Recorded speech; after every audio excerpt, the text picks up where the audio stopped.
Hi, I'm Mai with Bitcoin Basics. Everyone keeps asking, when will crypto get mass adoption? The truth is, it's already happening.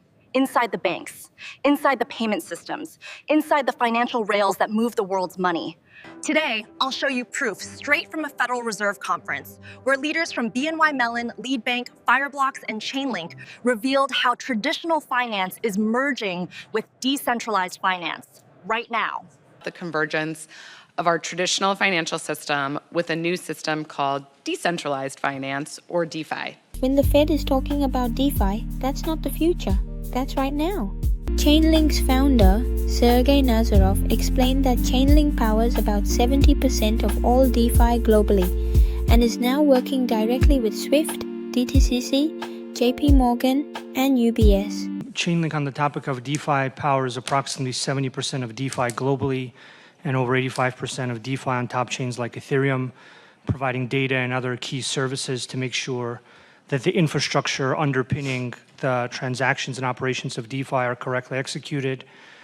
We also have a lot of experience working with stablecoins, powering their proper execution, basically. We're the largest provider of proof of reserves, which is the technology that stops over-minting events and incorrect minting of stablecoins, which I think will be particularly valuable this new stablecoin environment. We're also the most reliable provider of bridging technology for the capital markets, working with large organizations like Swift, the DTCC, JP Morgan, UBS, and others. Crypto infrastructure isn't outside the system anymore. It's becoming the backbone of the new financial era. Fireblocks CEO Michael Sharlov said their technology now supports over 2,500 financial institutions, processing more than $5 trillion in digital asset transfers this year. We are servicing over 2,500 financial institutions today, and essentially the infrastructure has two components. One is basically what you will call wallet or custody infrastructure. So we help folks like Bank of New York Mellon and others to create the custody technology for them to store digital assets. Through this infrastructure this year, there will be more than $5 trillion worth of digital asset value that is going to be transferred. All the crypto and fintech players, they all have adopted it. Also, in terms of most of the retail wallets, they've adopted it. And also, I think the banks that have partnered with us, they have also adopted it. If you believe this is the start of true crypto adoption, hit like right now. It tells YouTube that people want the real story behind how blockchain is merging with banking. And make sure you subscribe, because next, I'll show you exactly how your own bank could roll out crypto wallets and stablecoin payments. Jackie Reeses, CEO of Lead Bank, said the real adoption isn't at coffee shops, it's inside the banks. She said major banking core providers like Fiserv, Jack Henry, and FIS are preparing to add crypto and stablecoin wallets within the next 1 to 2 years. Those wallets will be onboarded probably within the next year or two by these companies who have been watching Genius Act. But those are the two more likely use cases for where it happens. And I think on the stablecoin infrastructure side, you won't really notice it as a consumer. It'll just happen in your payment devices. And those rails will start to get moved first by multinational payments and then second through more domestic payments. Soon, your regular bank account could hold both dollars and digital assets seamlessly. BNY Mellon confirmed that it's already using real-time payment rails like FedNow and running 24/7 dollar settlements. We were one of the first banks on FedNow. The power of immediate payments is so important in this economy, and we continue to work with our clients. And the 9,000-ish banks. Jackie, you mentioned adoption. We still have more work to do, right? And so, getting those consumers and those communities access to immediate payments is a really first important step. Second is being able to move dollars 24/7. That is a big use case, particularly from our bank and our corporate clients who want to be inside the walls of BNY, able to settle dollars 24/7. So that's a really, and by the way, not a lot of banks can do that, which is why the digital asset structure really can potentially leapfrog some of the bank legacy infrastructure. But we've done both to make sure that we're ready. And the third is, AI. And we are heavy users of AI, particularly in the payment space, whether it's payment efficiencies and the operations, whether anomaly detection, fraud control. AI is going to really help us get more efficient and, provide safer and faster payments. Money no longer sleeps, and when banks go 24/7, crypto fits perfectly beside them. Sergey Nazarov explained that the key to mass adoption is interoperability, connecting banks, payment systems, and blockchains into one network. All of these existing systems need to become synchronized. And this is where you hear terms like digital twin and fund tokenization and other areas. So there's one level of problems where you have to synchronize existing data, existing backends, existing messaging standards with the chains, right, for basic operations. And our position is that those existing systems are not going to be going away. There's a huge investment in them. They're highly regulated. They meet legal requirements. They meet a lot of very key requirements. So the challenge there is synchronizing them. This is the work we've done with SWIFT, the DTCC, and other groups that power those systems in big ways. The second level of interoperability is the cross-chain level, and that's because you have a lot of fragmentation. And that's happening because the cost of generating a chain is becoming lower and lower. So as the cost of generating a chain is cheaper, and as it's easier and easier for more institutions to make chains, there will be more chains. Once liquidity moves freely between systems, we'll have a truly global financial web, open, fast, and programmable. Fireblocks showed how they're bridging regulated finance and DeFi, using permissioned layers, on-chain identity, and automated approvals. We've created basically a permission level on top of permissionless DeFi that solve that.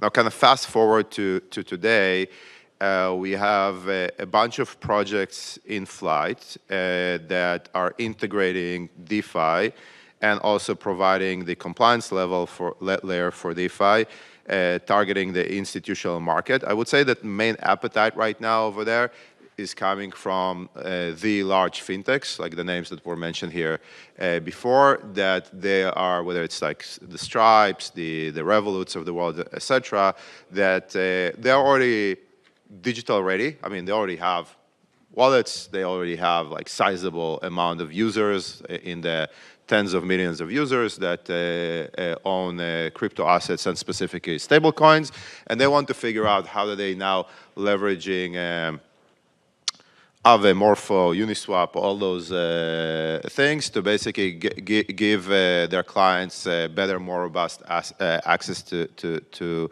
those markets. The way that we do it is basically twofold. The first one is really creating adopters and infrastructure for them that allows them to interact with those markets through a secure API. Then Chainlink explained the next step, smart contracts that automate compliance itself. So you write smart contracts which automate compliance. You write smart contracts that automate the proving of things to the counterparty as well as to the regulator as well as to the DeFi team, and to store the right information in all kinds of places that regulators and counterparties need to look to be sure that their transaction is correct and reliable. And then you need the destination of the transaction, in this case, the DeFi protocols, to have what's called regulated DeFi variant. So the reason you have like Aave and Aave Horizon is because you're not going to make Aave work this way. You need to make a separate version. And so all the DeFi folks need to make these separate parallel versions that are able to interact with all this regulated capital. That's called regulated DeFi. Seems to be that what we're discussing here, which is kind of amazing. This is how institutional capital safely enters the blockchain economy. BNY Mellon made the difference crystal clear. So tokenized deposit, we think of that as cash in the bank, right? So it is a digital representation of a bank deposit. And so that stays at the bank. And so that stays within the walls of BNY as an example. And so the benefits of that are certainly cost efficiency, speed, but also liquidity optimization. Still one of the biggest problem statements that exists today in the payments industry is around optimizing your liquidity and reducing trapped cash and really reducing settlement risk. And so the tokenized deposits really help you do those things inside the wall of a bank. But then you have a stablecoin. So stablecoin is, think of that as cash outside the bank. It is backed by some form of collateral, cash, T-bills, what have you, but that can traverse across multiple chains and multiple systems. So we would see that existing alongside other forms of fiat and other forms of existing currency today. Tokenized deposits power banks internally. Stablecoins move freely across open blockchains. Together, they make up the new foundation of money on the internet. Chainlink's proof of reserves now verifies every tokenized deposit and stablecoin, ensuring it's fully backed. Once you provide that to a market that's sufficiently developed, where people are assessing risk because there's enough value in there to care about risk, well, then the stable coins and the tokenized deposits and the real world asset that prove things at a higher level and are actually built in a more de-risked way will be more attractive. Just in the way that, ACH is a messaging protocol that was started 50 plus years ago, tokenized deposits will be messaging protocol for storing banks. For the first time, money can prove it's real, instantly, through code. Fireblocks said the biggest challenge for public blockchain tokenized deposits is legal clarity. The main issue that I see with tokenized deposits on public blockchains, there are successful projects on private blockchains, like the JP Morgan coin, right? And back in the days, there was the signature that was also a tokenized deposit. On public blockchain, it's actually unclear what happens when when it goes from first party to third party, and what is the liability of a bank. It's actually not being established, and that killed, from what I've seen, every project or every bank project that was trying to do tokenized deposit on a public blockchain. Now, this is not a technological issue. It's a regulatory question that no one knows how to answer today. And that actually, I think, basically puts the true limitation of how tokenized deposits can interact with the DeFi primitives that we have today. Meanwhile, private rails like JPM Coin already work today.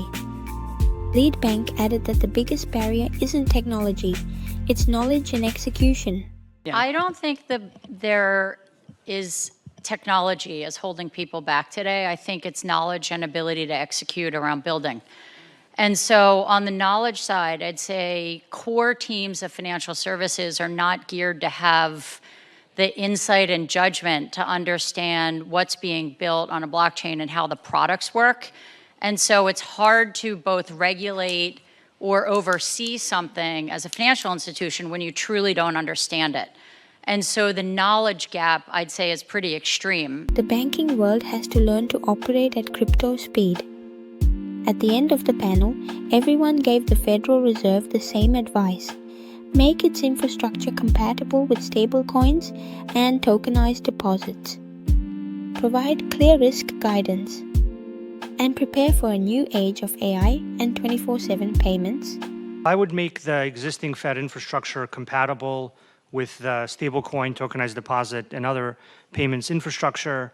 I would make sure, I would ask the Fed to think about making the guidance very clear on what the risks are in relation to stablecoins, tokenized deposits, and these things, so that the payment landscape can grow, because the payment landscape represents essentially the buy side of the digital asset economy, and then the buy side makes the sell side, the issuance side, that makes the tokenized funds more attractive. Better strategy is slower and steady and watching it, as opposed to trying to explosively change everything and not having managed this intersection of AI, which I think is still largely untested, unknown, and asymmetric risk into the system. This is how the US prepares for the digital money era. Here's why crypto will revolutionize the financial system. Programmable money automates payments and compliance. 24/7 markets eliminate settlement delays. Interoperability connects banks and blockchains. Transparency lets markets price risk in real time. And global stablecoins make value move like email.